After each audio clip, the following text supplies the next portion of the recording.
Hello guys, welcome to physio Vigyan. आज का हमारा टॉपिक रहेगा levers.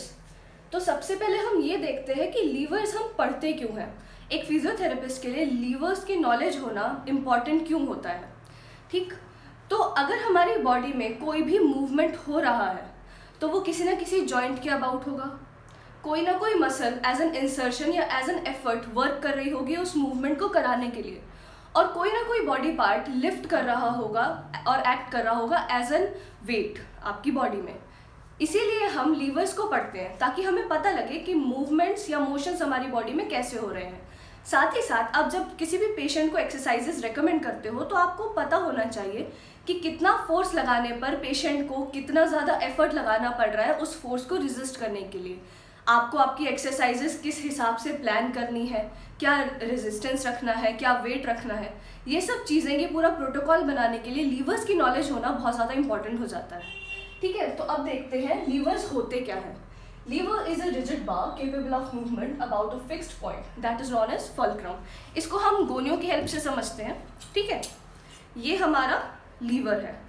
This whole bar is a lever. It is a rigid bar, जैसा कि हमने देखा, which does its movement about a fixed point. This is the fulcrum.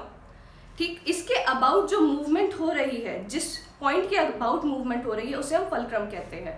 अब इसी में ही दो चीज़ें आ जाती हैं, एक होता है हमारा एफर्ट और एक होता है वेट।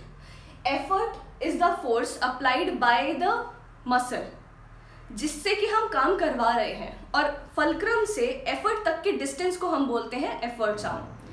अब दूसरी चीज आ जाती है वेट। वेट वो फोर्स है जिसको कि हमें रेजिस्ट करना है या उसे उठाना है। फल्क्रम से वेट तक के डिस्टेंस को हम बोलते हैं वेट आर्म। ठीक है, ये दो चीजें हो गई। अब आ जाता है वर्क डन। कि लीवर्स के एस्पेक्ट में हम वर्क डन किसे मानते हैं?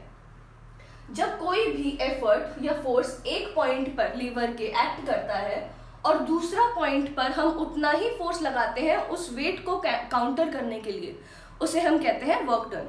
Simple as that.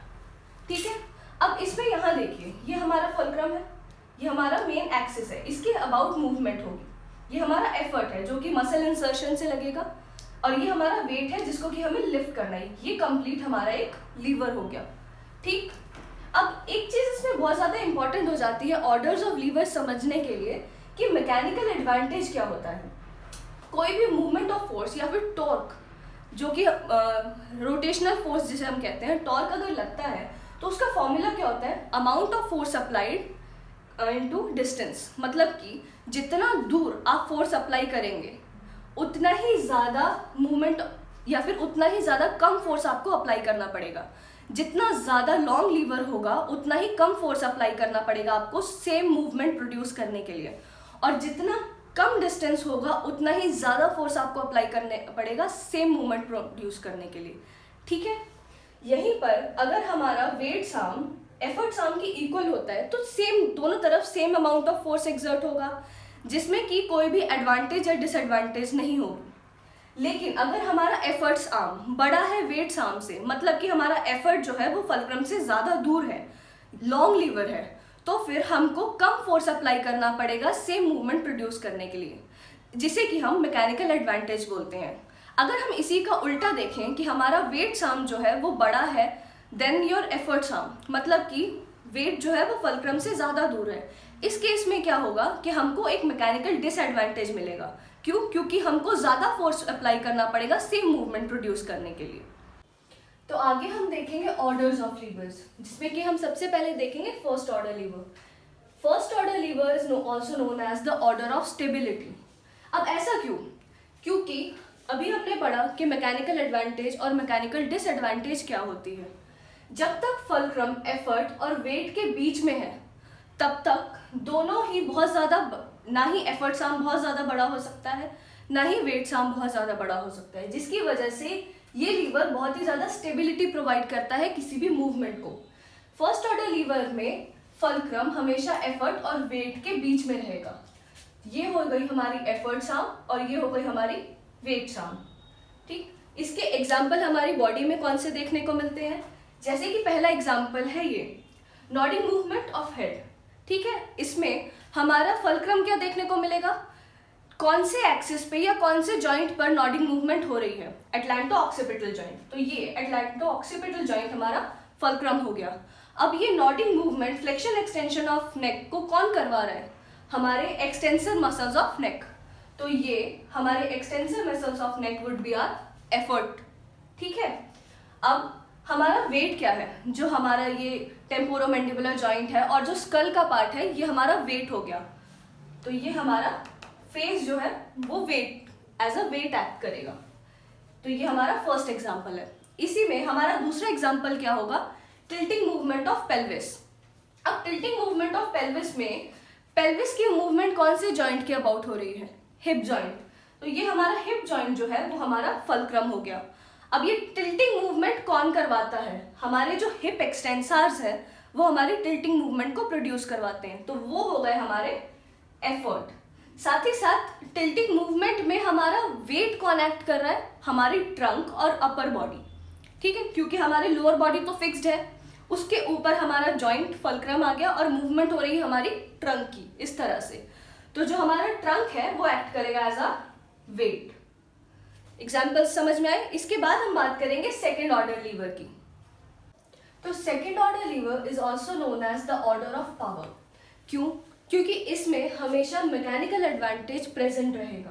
Mechanical advantage जैसे कि हमने अभी पढ़ा कि अगर हमारा एफर्ट आर्म वेट आर्म से लंबा है, मतलब कि एफर्ट और फल्क्रम के बीच का डिस्टेंस ज़्यादा है, तो हमको कम फोर्स लगाना पड़ेगा मूवमेंट प्रोड्यूस करने के लिए। तो जब भी हमारा एफर्ट आर्म वेट आर्म से लंबा होगा, हमको एक मैकेनिकल एडवांटेज मिलेगा। ठीक है, इसीलिए हम इसे ऑर्डर ऑफ पावर भी कहते हैं। अब इसके एग्जांपल्स के थ्रू समझते हैं कि बॉडी में ये कहाँ कहाँ पर यूज होता है और प्रेजेंट होता है। पहला एग्जांपल है हील रेस। जब आप अपनी हील्स पर इस तरह से उठते हैं तो आपकी calf muscle as an effort काम करती है, उस मूवमेंट को काफ मसल्स प्रोड्यूस कराती है। ये मूवमेंट किस जॉइंट पे होता है? आपके मेटाटार्सोफेलेंजियल जॉइंट पर। तो आपका फल्क्रम क्या हुआ? मेटाटार्सोफेलेंजियल जॉइंट। वहीं पर आपका एफर्ट हो गया आपकी काफ मसल का इंसर्शन, और वेट आपका पूरी बॉडी का वेट ट्रांसमिट होता है टैलस बोन के थ्रू आपकी फुट में। तो आपका वेट हो गया टैलस, फल्क्रम हो गया आपका मेटाटार्सोफेलेंजियल जॉइंट, और एफर्ट हुआ आपका काफ मसल का इंसर्शन। ठीक है, अब दूसरा एग्जांपल देखेंगे, that is the flexion of elbow joint without any weight. सिर्फ हम एल्बो जॉइंट का फ्लेक्शन कर रहे हैं। अब यहाँ पर ये जो एल्बो जॉइंट का फ्लेक्शन है, इसमें हमारा फल्क्रम हो गया हमारा एल्बो जॉइंट, हमारा एफर्ट हुआ हमारी ब्रेकियोरेडियलिस मसल जो कि इस फंक्शन को करवाती है। ठीक, और वहीं पर हमारा वेट क्या हुआ? हम किसे लिफ्ट कर रहे हैं? ये पूरी की पूरी फोर आर्म और हैंड को। तो हमारा वेट हो गया हमारा फोर आर्म। तो इसमें हमारा एफर्ट, हमारा वेट और फल्क्रम। अब आप यहाँ पर देखिए कि हमारा जो एफर्ट है that is always farther away from the fulcrum than the weight, जिसकी वजह से हमें मैकेनिकल एडवांटेज मिलता है बॉडी में भी। अब आ जाते हैं थर्ड ऑर्डर लीवर पे। थर्ड ऑर्डर लीवर में एफर्ट हमेशा फल्क्रम और वेट के बीच में रहेगा। तो इस केस में क्या होगा कि हमेशा हमारा एफर्ट आर्म वेट आर्म से छोटा रहेगा, मतलब कि वेट जो है वो ज़्यादा डिस्टेंस पे है, जिसकी वजह से हमको ज़्यादा फोर्स लगाना पड़ेगा सेम मूवमेंट प्रोड्यूस करने के लिए, जिसे कि हम मैकेनिकल डिसएडवांटेज भी बोलते हैं। ठीक है, इसीलिए इस ऑर्डर को ऑर्डर ऑफ वेलोसिटी बोलते हैं, क्योंकि आपको जितना ज़्यादा फोर्स लगाना पड़ेगा उतना ही ज़्यादा स्पीड में मूवमेंट प्रोड्यूस होती है, उतना ही कम एफिशिएंट मूवमेंट प्रोड्यूस होती है, इसीलिए ऑर्डर ऑफ वेलोसिटी। अब इसके एग्जांपल्स देखते हैं। पहला एग्जांपल रहेगा elbow flexion with weight in hand. पिछले ऑर्डर में हमने पढ़ा कि एल्बो फ्लेक्शन करवा रही है लेकिन ब्रेकियोरेडियलिस मसल करवा रही है और वेट नहीं है हाथ में। लेकिन इसमें हम पढ़ेंगे कि एल्बो फ्लेक्शन हो रहा है लेकिन हम वेट कफ के साथ कर रहे हैं, जिसकी वजह से अब हमारी जो मसल इफेक्ट में आ रही है वो होगी ब्रेकियालिस मसल। ठीक है, तो ये elbow joint similar as before हमारा फल्क्रम हो जाएगा, हमारा एफर्ट होगा ब्रेकियालिस मसल के द्वारा, और हमारा जो वेट होगा वो होगा हमारे हैंड में जो भी वेट कफ या फिर आपने जो भी डंबल पकड़ा है वो। ठीक, अगला आ जाता है हमारा example flexion of knee joint. अब सबको पता है कि फ्लेक्शन ऑफ नी जॉइंट जो है वो हैमस्ट्रिंग मसल करवाती है। इसमें हमारा फल्क्रम जो हो जाएगा वो होगा हमारा नी जॉइंट, क्योंकि जो मूवमेंट प्रोड्यूस हो रही है वो नी जॉइंट के अबाउट हो रही है। हमारा एफर्ट लगा रही है हमारी हैमस्ट्रिंग मसल, ठीक है, यहाँ पर जो उसका इंसर्शन है वहाँ से, और जो हमारा वेट होगा वो होगी हमारी लेग, टिबिया, फिबुला, और जो आपका फुट है वो हमारा वेट पे आ जाएगा। अब इस केस में नी के अबाउट मूवमेंट हो रही है, हैमस्ट्रिंग करवा रही है और लेग जो है वो मूव हो रहा है। तो ये हमारी बॉडी में दूसरा एग्जाम्पल आ गया। I hope this is clear to all of you. Thank you very much.